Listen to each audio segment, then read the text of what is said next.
Bonjour à tous, bonjour à toutes.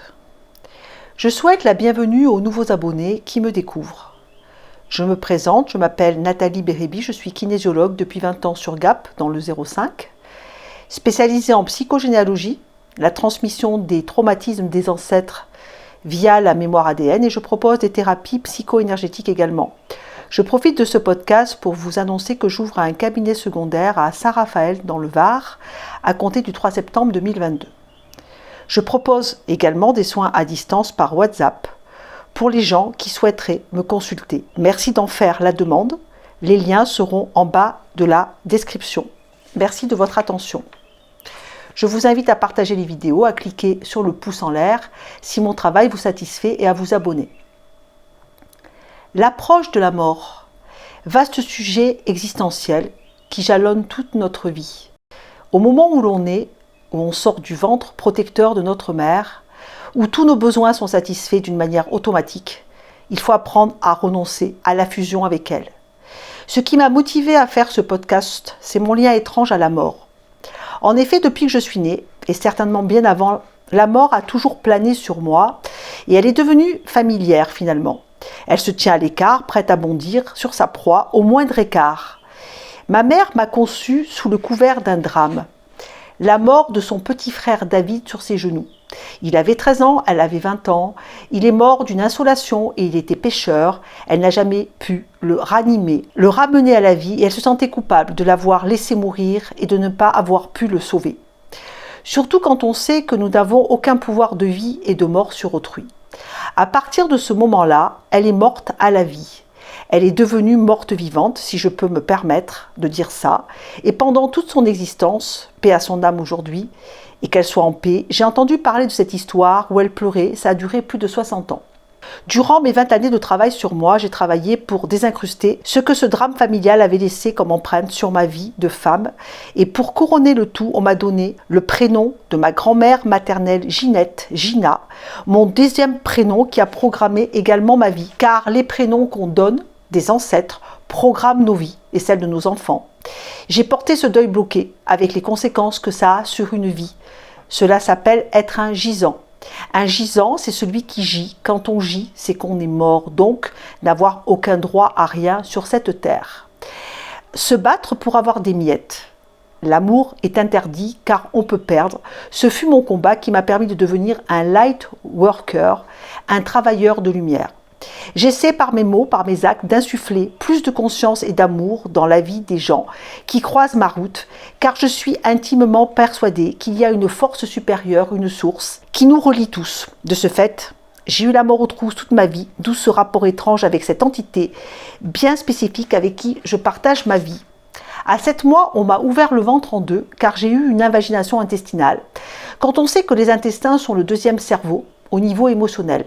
Le médecin de l'époque a obligé mes parents à signer une décharge sur ma vie en acceptant ma possible mort. À partir de là, le contrat était sur ma tête, une épée de Damoclès. Ma vie a démarré. J'ai fort heureusement survécu à cela et ça fait des gens médiums ou clairvoyants, ce qui est mon cas. Ce don de Dieu, si je puis dire, m'a permis d'éviter d'autres tragédies et de gagner ma vie car j'ai un temps d'avance. Je vois les événements arriver et les gens très clairement. La mort, pour moi, n'est qu'une étape de notre existence. On meurt en un instant et en un point dans l'univers, la mort est virtuelle. Je pense que si on va au bout de sa vie dignement, la mort devient alors une véritable libération. La vie sur Terre, pour moi, s'apparente à la vallée des larmes, la terre des douleurs.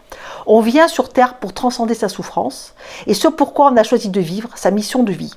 Il y a plein d'âmes qui attendent de s'incarner dans un corps. D'ailleurs, au moment de l'acte sexuel fécondant, il n'y a qu'un spermatozoïde qui féconde l'ovule. On est né gagnant. C'est la vie et les épreuves qui nous décharnent à la fin. Le corps de chair disparaît, mais l'âme, elle, est éternelle. L'âme gagne de la maturité de l'expérience avec chaque incarnation. Ce que je ressens profondément, c'est qu'avant de descendre sur Terre, on choisit ses parents, notre vie. L'heure de notre mort, notre feuille de route est détruite à la naissance. Les personnes qu'on doit retrouver, d'où les rencontres d'âmes, les âmes sœurs ou les âmes frères. Ce qu'il faut comprendre, c'est qu'on a toute la vie pour apprendre à mourir. Que nous mourrons comme nous avons vécu et que nous reviendrons sur Terre après notre mort comme on a vécu. Ne dit-on pas, les parents mangeront les raisins verts et les enfants en auront les dents agacées terriblement. On ne peut échapper à rien, à part affronter dignement notre existence, d'où le travail sur les renoncements nécessaires dont je souhaite vous parler ce soir. Mais avant, je voulais vous faire part d'un deuil d'enfant qui meurt à la naissance ou en bas âge. Décès injustifié, injustifiable, dont on ne fait pas le deuil. J'ai vu des personnes arriver dans mon cabinet, inconsolables, même avec tout l'amour que je pouvais leur porter. Et toutes mes techniques, je n'ai pas réussi à apaiser leur souffrance. Même s'il est dit qu'un enfant vient au monde, et s'il meurt trop tôt, trop jeune, c'est un choix d'âme, et je pense que c'est vrai, très profondément, qu'il vient nous faire évoluer, et qu'il vient faire évoluer ses parents, qu'on a quelque chose à comprendre.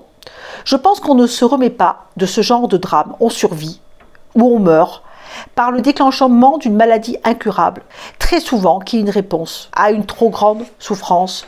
Ne dit-on pas que nos enfants sont la chair de notre chair?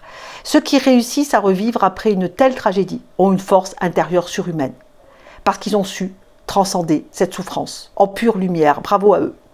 Je souhaitais partager mon humble expérience en psychogénéalogie. J'accompagne des gens à faire un travail de deuil, car je suis également passeur d'âme, avec des actes symboliques, où on va matérialiser par exemple l'enfant mort, et on va, avec de la pâte à sel ou de la pâte à modeler, et on va faire un rituel d'enterrement. Je le fais assez souvent, avec le décès de jumeaux, in utero, ou alors quand on arrive après un enfant mort, ça s'appelle être un enfant de remplacement. On vit un temps sur deux, au sacrifice illusoire de celui qui est mort. Et quand on fait un acte derrière, le résultat est bluffant, même pour des enfants également, et les gens ressentent une véritable libération. Dans notre culture, on nous a enseigné qu'il convenait de se sentir très chagriné et malheureux lorsqu'un décès survient. Toutefois, par rapport à mon don de clairvoyance, où j'ai la capacité de voir le corps spirituel des gens, tous les doutes sur la survie d'un individu après sa mort ont disparu. Lorsque la mort survient, il est préférable d'adresser au défunt des pensées d'encouragement pour que son évolution se poursuive et de célébrer sa libération des limites de l'existence physique. Il ne nous est pas facile d'opérer un tel changement dans la façon dont nous envisageons la mort.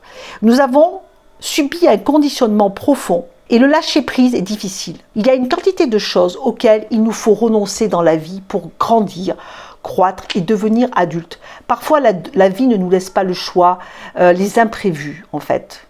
Tout le monde veut gérer les imprévus, tout le monde a un besoin de contrôler, mais on ne peut pas gérer ce genre d'événements. Les deuils, les séparations brutales, les pertes d'emploi, les pertes d'amis. C'est la réalité de notre propre mort qui doit nous trouver prêts et à l'instant ultime être capable d'abandonner notre propre existence, notre propre vie et tout ce à quoi on est attaché et tout ce que l'on a construit et laisser les gens qu'on aime. Il n'y a que le pouvoir de l'acceptation de ces renoncements nécessaires, l'acceptation de ce qui peut nous paraître inacceptable, parfois qui est la voie de la sagesse et du lâcher-prise, qui peut nous apporter la sérénité et qui va nous aider à traverser la vie et à relativiser. Il faut arriver à faire confiance dans le cycle naturel de la vie, qui ne sont pas des concepts prédominants dans notre société d'aujourd'hui. Le plus important pour moi, c'est quand un défunt peut partir avec le soutien de ceux qu'il laisse derrière lui. Ses traumatismes, sa peur, sa culpabilité en sont allégés. Sans cela, ces sentiments-là peuvent empêcher cet être-là, juste arrivé dans les plans spirituels, d'accéder à la lumière en pleine expansion. Il est nécessaire de régler sa vie comme si on allait mourir demain. Fermer des portes, clôturer des chapitres, dire au revoir aux gens. C'est le défunt qui choisit la manière de mourir, seul ou accompagné d'un ou de ses proches. Donc on n'a pas à culpabiliser de la manière dont le défunt nous quitte. Et je suis amenée très souvent à faire un travail de deuil là-dessus, car les gens parfois se sentent très coupables de la manière dont le défunt est mort. Nous ne sommes que de passage sur terre. La vie est très courte. La vie passera comme un songe. Et c'est ce qui restera qui compte. Le bien qu'on a fait, les gens qu'on a aimés, ce qu'on a laissé aux gens qu'on aime, l'amour, la bonté, la gentillesse, la bienveillance, surtout l'humanité qui se perd de plus en plus. Il est nécessaire, pour mieux vivre au quotidien, d'apprendre à renoncer à ce qui nous est ôté violemment, à notre belle robe tachée qu'on vient d'acheter, dont il faut se séparer, de l'homme ou de la femme de notre vie qui nous quitte violemment, du malheur qui s'abat sur nous ou sur notre conjoint, de tout ce qui peut arriver dans la vie. Mon exemple, j'ai fait une expérience l'été 2021 où je me suis vue arriver à 3 heures du matin comme un 30 tonnes sur ma poitrine. J'étais seule. Et là, je me suis dit, je suis en train de faire un infarctus massif. Et je me suis observée en train d'accepter de lâcher ma vie, de m'apprêter à mourir. Ça a duré 30 minutes. Et au bout de 30 minutes, plus rien, un apaisement. Ce fut une occasion d'apprentissage idéal du fait de l'intensité des symptômes. Mais il n'était pas encore venu le temps pour moi de partir. Ce syndrome me donne l'occasion de m'entraîner à mourir quotidiennement tout en travaillant sur mes peurs et mes attachements. J'ai appris à lâcher prise et à avoir confiance dans le fait que quand vient le moment pour quelqu'un de passer dans l'au-delà, c'est que c'est le bon moment. La mort vient nous chercher quand c'est l'heure, puisque c'est inscrit dans notre contrat d'âme avant de descendre sur terre. On a un bail précaire, ce qui fait le sel et la magie de la vie. Et la conscience consiste à analyser tout ça, à le réaliser, à l'intégrer, à y travailler. De le faire pas à pas, de s'habituer à lâcher prise sur sa vie, car on n'a aucun pouvoir, de vie ou de mort, sur quiconque, sur les événements extérieurs qui surgissent violemment et qui nous mettent à terre. Le seul pouvoir que nous avons, c'est sur nous-mêmes. Et cette volonté à changer. C'est cette acceptation, cette prise de recul, cette force mentale, cette philosophie qu'on acquiert, qui nous fera traverser les épreuves de la vie. On appelle cela la résilience, et d'ailleurs, il y a un célèbre auteur, ancien psychiatre qui a écrit cela, Boris Cyrulnik, qui a été le précurseur dans un de ses livres qui s'appelle « Un merveilleux malheur », qui a su faire des expériences les plus horribles qu'il a vécues, une acceptation de ses épreuves et de les transcender. Pour se préparer à la mort, il est également important d'être à jour dans sa vie, et pour cela, de s'occuper des problèmes et des difficultés qui se présentent, sitôt que ces difficultés apparaissent. En restant ainsi à jour, nous évitons d'emporter dans les plans spirituels nos regrets et nos problèmes non résolus. Car nous mourrons comme nous avons vécu, nous reviendrons comme nous sommes morts, pour finir de régler l'inachevé des vies précédentes. Il est préférable de tout clôturer et de fermer les dossiers en suspens. Mon père est mort soudainement et je n'ai pas pu lui dire au revoir. Son cœur s'est arrêté de battre en allant à la pharmacie et il s'est fait dépouiller par 2 hommes qui sont passés par là et lui ont volé son argent, son portable. Mon frère, au même moment, synchronicité, passe par là et sans savoir que c'est notre père, s'approche de l'attroupement des gens. Et là, il a la chance de lui dire au revoir. Et moi-même, au même moment, j'étais avec mon ex-compagnon en train de finir un raid vélo. Je me retrouve à une bifurcation d'un col qui s'appelait le col de l'homme mort. En arrivant en haut du col, je rencontre un cycliste qui me raconte sa vie et l'accident cardiovasculaire qu'il avait eu. Au même moment, mon père décède d'un infarctus massif. En redescendant du col, le téléphone sonne et on m'annonce la mort de mon père en mai 2012. J'ai mis 3 ans à m'en remettre. Il y a un jour où on doit décider de finir de faire un deuil. Parce qu'un deuil, sinon, il peut durer toute une vie et on ne peut pas vivre. Parce que les morts vont avec les morts, les vivants avec les vivants. Et on oublie de vivre, parce que vivre est un choix. On peut aussi faire le choix d'être un zombie, un mort-vivant, toute sa vie. L'expérience du passage dans la lumière des mondes spirituels a le pouvoir de nous laver de toute blessure, de tout regret, de toute ignorance. Chacun, peu importe ce qu'il traverse ou a souffert au cours de son incarnation donnée, peut être purifié et régénéré. Au moment de mourir, le processus de lâcher prise est inévitable. Les gens doivent abandonner leurs possessions matérielles et leurs relations physiques, puisqu'il est désormais impossible d'interagir par l'intermédiaire de leur corps physique. La seule chose qui est différente, c'est les gens qui se suicident, car ils mettent fin à leur contrat d'âme, et là, ils restent dans une forme de cocon. Ça peut durer très très longtemps pour qu'ils puissent réagir et prendre conscience de ce qui a fait qui les a amenés là et de leurs actes, et pour arriver à se pardonner. Les renoncements nécessaires. Vous êtes-vous déjà posé la question ? Quels sont les renoncements nécessaires ? À quoi avez-vous besoin de renoncer pour passer à un niveau supérieur dans votre vie ? À quelle partie de vous-même avez-vous intérêt de renoncer ? Quels sont les projets pour lesquels vous devez faire le deuil ? Tout changement induit un renoncement Pour celui qui doit le vivre, ce renoncement, souvent douloureux, s'opère la plupart du temps en 4 étapes. La première étape, c'est le déni, c'est-à-dire le refus de reconnaître la perspective de cette nouvelle réalité, qui est perçue comme traumatisante et non nécessaire, sachant que tout peut continuer comme avant et qu'il n'y a aucun besoin de changer. La deuxième étape, c'est l'anxiété. Elle se traduit par une inquiétude liée à la perte des habitudes et s'accompagne souvent d'un discours articulé sur de fausses raisons ou de faux prétextes sans même rechercher à traiter objectivement le problème. La colère, qui est la troisième étape, animée d'un sentiment d'injustice, en recherchant alors un bouc émissaire parmi ceux qui ont pris la décision. C'est d'ailleurs durant ce troisième stade que se décide souvent l'arrêt du projet. Et ensuite, la dernière étape, c'est la résignation. Elle se traduit par une sorte de fatalisme, d'un laisser-faire, sans grande opposition, mais également sans grande conviction à la mise en œuvre. C'est alors tout l'art du management que de réussir à remotiver le personnel, par exemple, d'une entreprise en proposant des objectifs mobilisateurs et des mesures incitatives à l'unité de chacun.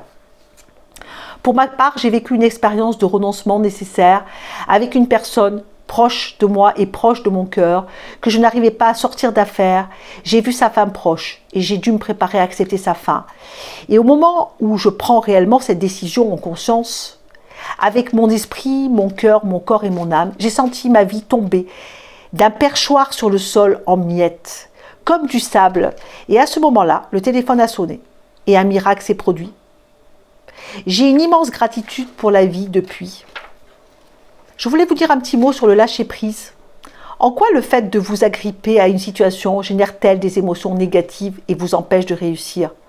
Beaucoup d'entre nous pensent que tenir le coup nous rend plus forts, mais c'est parfois le fait de lâcher prise qui nous fait de nous des guerriers de lumière. Lâcher prise, ce n'est pas se résigner, c'est accepter l'inacceptable, c'est se respecter, c'est arrêter de s'accrocher, de cesser les luttes vaines qui nous épuisent, se remettre au centre de sa propre vie, reprendre le pouvoir sur sa vie. Une question que j'avais envie de vous poser, pourquoi êtes-vous d'accord pour souffrir ? Parce que pour souffrir, il faut donner son accord. C'est à vous de décider, de renoncer à ça. Ça peut être par une lettre, par un coup de téléphone, par un rendez-vous avec quelqu'un pour lui dire que vous n'êtes plus prêt à continuer cette maltraitance. Lâcher prise, c'est relâcher, c'est détendre. C'est laisser aller en détendant ce qui retient. Se détacher vraiment n'arrive qu'avec la souffrance. Quand on a beaucoup souffert, on est capable parfois de lâcher prise. La souffrance met l'accent sur votre attachement. Il est tellement important de laisser certaines choses disparaître, de s'en défaire, de s'en libérer, de laisser des gens partir de notre vie. Une porte se ferme, une porte s'ouvre. Et parfois, on garde les yeux rivés sur la porte qui est fermée. Vous devez clore des cycles. Parce que ce qui précède n'a plus sa place dans votre vie. Faites le ménage, fermez la porte, changez de disque. Cessez d'être ce que vous étiez et devenez ce que vous êtes. La meilleure version de vous-même. Écrivez votre nouvelle partition. Et osez enfin vivre la vie de vos rêves. Que faisons-nous de notre souffrance ? On l'endure en tant que victime, on maudit l'obscurité ou on décide d'agir pour la dépasser ? Souffrir est un choix, être heureux également. Que choisissez-vous pour vous ? Pour ne pas souffrir le martyre avant de lâcher la vie pour toujours, il est nécessaire de cultiver l'habitude de lâcher prise de ses attachements douloureux, à intervalles réguliers de son vivant, afin que l'inévitable processus de renoncement définitif de sa propre vie, de ses proches, de tout ce qu'on a construit au moment de la mort, ne soit pas vécu comme quelque chose de très douloureux, mais comme un processus profondément naturel. Les bouddhistes d'ailleurs célèbrent la mort habillés de blanc, car pour eux c'est un rite de passage, quelque chose de joyeux, par rapport à la culture chrétienne en noir et assez sinistre finalement à mon sens. C'est en se préparant à la mort, car la vie est un bail précaire, qu'on vit enfin pleinement sa vie, qu'on vit le présent. L'instant présent est la seule réalité. Vivre sa vie, parce que la vie est de très courte durée, pleinement, si on apprend vraiment à lâcher prise et à renoncer à l'inutile, car ce qui n'est pas indispensable est inutile. Je vous souhaite un bon chemin à tous, merci de me laisser un commentaire si vous avez aimé ce podcast et j'espère vous avoir apporté quelques pistes de réflexion. C'est un don que je vous fais. Namasté.